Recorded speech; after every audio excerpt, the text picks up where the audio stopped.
गर्मी में गरीब ससुराल आए अमीर मायके वाले। सारी तैयारियां हुई या नहीं?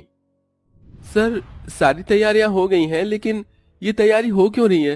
क्या कोई खास आने वाला है? हाँ, हमारी कंपनी के बॉस की बेटी जानवी जी आ रही हैं। अब से वही इस पूरी कंपनी को हैंडल करेंगी। अरे, लगता है वो आ गई। कंपनी के सारे लोग अपनी न्यू बॉस जानवी का स्वागत करते हैं। हेलो, मेरा नाम है जानवी और अब से मैं ही कंपनी को हैंडल करूंगी। पुराने रिकॉर्ड से मुझे पता चला है कि हमारी कंपनी में पिछले कई सालों से काफी लॉस हुआ है, इसलिए अब आप सबको खूब मेहनत करनी होगी और इस लॉस को रिकवर करना होगा। जानवी की बात सुनकर जहां सारे स्टाफ के लोग तालियां बजाते हैं, वहीं स्टाफ में काम कर रहे रोहन और शरद का मुंह बन जाता है। अरे, ये जानवी तो काफी पढ़ी लिखी लग रही है। कहीं इसे पता लग गया कि इतने सालों से कंपनी में जो लॉस हो रहा है उसे हम लोग ही कर रहे हैं, तो जिंदगी भर जेल में चक्की पीसनी पड़ेगी। ऐसा नहीं होगा, इससे पहले ही हम इसका खेल खत्म कर देंगे। शरद रोहन जानवी को मारने का प्लान बनाते हैं। राजीव उनके केबिन के बाहर की सफाई कर रहा होता है, जिसके चलते वो शरद और रोहन की सारी बातें सुन लेता है और भागता हुआ सीधा जानवी के केबिन में जा पहुंचता है। तुम इस तरह बिना परमिशन के मेरे केबिन में कैसे आए? राजीव जानवी को सारी बात बताता है, जिसे सुनकर जानवी को यकीन तो नहीं होता, लेकिन वो फिर भी पुलिस को कांटेक्ट कर लेती है। वहीं शरद और रोहन जैसे ही जानवी को मारने के लिए उसके कमरे में आते हैं, तो पुलिस उन्हें पकड़ लेती है और सीधा जेल में ले जाती है। राजीव, तुम्हारा बहुत बहुत शुक्रिया। अगर तुम ना होते तो शायद आज वो लोग मुझे मार ही देते। ये आप कैसी बातें कर रही हैं? इस कंपनी का मैंने नमक खाया है और मैं अपने जीते जी इस कंपनी में कभी कुछ गलत नहीं होने दूंगा। कहने को राजीव इतनी बड़ी कंपनी में सिर्फ एक मामूली पियून था, लेकिन उसकी बातें सुन जानवी उससे काफी इम्प्रेस हो जाती है, जिसके चलते अब दोनों में काफी अच्छी दोस्ती हो जाती है और यही दोस्ती सिर्फ कुछ महीनों में प्यार के रिश्ते में बदल जाती है। जानवी राजीव से शादी करना चाहती थी, इसलिए वो अपने माता पिता को राजीव के बारे में बताती है। जानवी, तुम्हारा दिमाग तो नहीं खराब हो गया? इतनी बड़ी कंपनी की बॉस होकर तुम एक पियून से शादी करना चाहती हो? लोग क्या कहेंगे? लोग क्या कहेंगे मुझे इससे कोई मतलब नहीं है। मैं राजीव से प्यार करती हूँ और उसी से ही शादी करूंगी। ठीक है, अगर यही तुम्हारा आखिरी फैसला है तो हमारा फैसला भी सुन लो। अगर तुम उस गरीब से रिश्ता जोड़ोगी तो तुम्हें हमसे सारे रिश्ते नाते खत्म करने होंगे। जानवी राजीव से बहुत प्यार करती थी, इसलिए वो अपने माँ बाप से सारे रिश्ते तोड़ देती है। वहीं मुकेश जानवी के सारे क्रेडिट कार्ड को भी ब्लॉक कर देता है, साथ ही साथ राजीव को भी कंपनी से निकाल देता है। जिसके बाद राजीव और जानवी मंदिर में शादी कर लेते हैं। शादी के बाद राजीव के माता पिता और बहन जानवी का घर में गृह प्रवेश करते हैं। क्या हुआ बहू, क्या देख रही है? ऐसे यही ना कि तेरा ससुराल इतना छोटा क्यों है? नहीं माँ जी, ऐसा नहीं है। घर तो रिश्ते और प्यार से बनता है। बड़ा घर होकर भी अगर उसमें प्यार और रिश्ते ना हो तो ऐसे घर का क्या फायदा? जानवी की बात सुन ससुराल वाले काफी खुश होते हैं। जिसके बाद जानवी की नंद उसे उसके कमरे में लेकर जाती है। जानवी को हमेशा से ही एसी में रहने की आदत थी, लेकिन उसके ससुराल में एक पंखा भी नहीं था, जिसके चलते रात भर जानवी गर्मी से परेशान होती रहती है। क्या हुआ जानवी, तुम अभी तक सोई नहीं? वो नई जगह है ना, इसलिए नींद नहीं आ रही। मैं जानता हूं तुम्हें एसी में रहने की आदत है, और यहाँ तो एक पंखा भी नहीं है। जानवी, मुझे माफ कर देना, मेरी वजह से तुम ठीक से सो भी नहीं पा रही हो। आप ऐसा क्यों बोल रहे हैं? धीरे धीरे मुझे इन सब की आदत हो जाएगी। आप ज्यादा परेशान मत हो। जानवी को गर्मी से इतना परेशान होता देख राजीव से देखा नहीं जाता। जिसके बाद राजीव रात भर जागकर जानवी को हाथ वाले पंखे से हवा करता रहता है, जिससे जानवी आराम से सो जाती है। सुबह होने के बाद जानवी उठकर तैयार होती है और अपनी पहली रसोई की रस्म के लिए जाती है। ये क्या? यहाँ तो ना ही गैस है और ना ही इंडक्शन। इसका मतलब मुझे मिट्टी के चूल्हे पर खाना बनाना होगा। वैसे जब मैं स्कूल टूर की तरफ से गांव गई थी तो मैंने देखा था कि वहाँ की औरतें कैसे चूल्हे पर खाना बनाते हैं। आज मैं भी ट्राई करती हूँ। जानवी चूल्हा जलाने की कोशिश करती है और थोड़ी देर में चूल्हा जल जाता है, जिसे देख जानवी बहुत खुश होती है और अपनी पहली रसोई की तैयारी करती है। वहाँ तो सिर्फ टमाटर है और थोड़ा सा आटा। अब मैं क्या करूँ? इनसे मैं क्या ही बनाऊं? जानवी काफी देर तक सोचती है कि तभी उसे आइडिया आता है और वो जल्दी से टमाटर की चटनी और गर्मा गर्म रोटी बनाकर तैयार कर देती है। जानवी के हाथ का खाना घर में सभी को काफी पसंद आता है। बहू, ऐसी टमाटर की चटनी तो मैं भी नहीं बना पाती जैसे तूने बनाई है।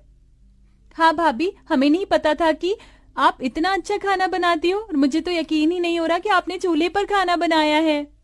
सभी लोग जानवी की काफी तारीफ करते हैं। वहीं जगन शगुन के तौर पर जानवी को 20 रुपए देता है, जिसे लेकर जानवी आशीर्वाद लेती है और जानवी को उसके ससुराल में बेटी की तरह ही प्यार मिल रहा था। लेकिन बढ़ती गर्मी के चलते उसकी हालत काफी ज्यादा खराब हो चुकी थी। बहुत प्यास लग रही है। शादी से पहले हर गर्मी के मौसम में माँ मेरे लिए तरह तरह की जूस बनाया करती थी, लेकिन अब तो इस मटके के पानी का ही सहारा है। जानवी मटके का पानी लेकर जैसे ही पीती है तो एकदम से उसके हाथ से गिलास छूट जाता है, जिसकी आवाज सुनकर सरस्वती आ जाती है। क्या हुआ बहू, तू ठीक तो है ना? कुछ नहीं माँ जी, वो गर्मी की वजह से मटके का पानी भी गर्म हो गया था तो एकदम से ग्लास छूट गया। अपनी बहू की बात सुन सरस्वती को उसके लिए काफी दुख तो होता है, लेकिन अपनी गरीबी के चलते सरस्वती उसके लिए कुछ नहीं कर पाती। बढ़ती गर्मी के चलते अब धीरे धीरे जानवी हाथ पैरों पर गर्मी के दाने निकल आते हैं। बहुत जलन हो रही है। गर्मी के दाने की वजह से जानवी को काफी तकलीफ होती है। तभी जानवी अचानक बेहोश हो जाती है, जिसे देख सारा परिवार काफी परेशान होता है। राजीव जल्दी से डॉक्टर को बुलाता है। डॉक्टर के चेकअप करने पर घर में सबको पता चलता है कि जानवी पेट से है। जानवी के गर्भवती होने की खबर से सारा परिवार खुश हो जाता है। बहू, हम गर्भवती है। अब मैं भी तेरे साथ मजदूरी करूंगा ताकि हम सब बहू को अच्छे से ख्याल रखें।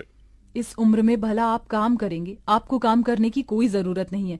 मैं और राजीव मिलकर सब संभाल लेंगे। लेकिन कैसे बहू?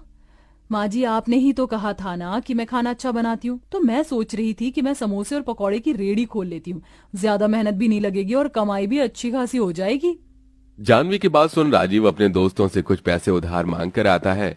एक किराए पर ठेला लेकर जानवी को समोसे पकौड़े की रेडी खोल देता है और अब जानवी कड़ी धूप में समोसे बेचती है। इतनी गर्मी में गर्भवती अवस्था में खुद को इतना परेशान देख जानवी को अपने बीते कल की याद आने लगती है। बेटा, थोड़ा सा और पी लो। पहले ही आपने इतने सारे फ्रूट्स खिला दिए और अभी जूस। ये सब तुम्हें गर्मी में हाइड्रेटेड रखेंगे। तुम्हें पता है ना कि गर्मी में तुम्हारी तबीयत कितनी जल्दी खराब होती है।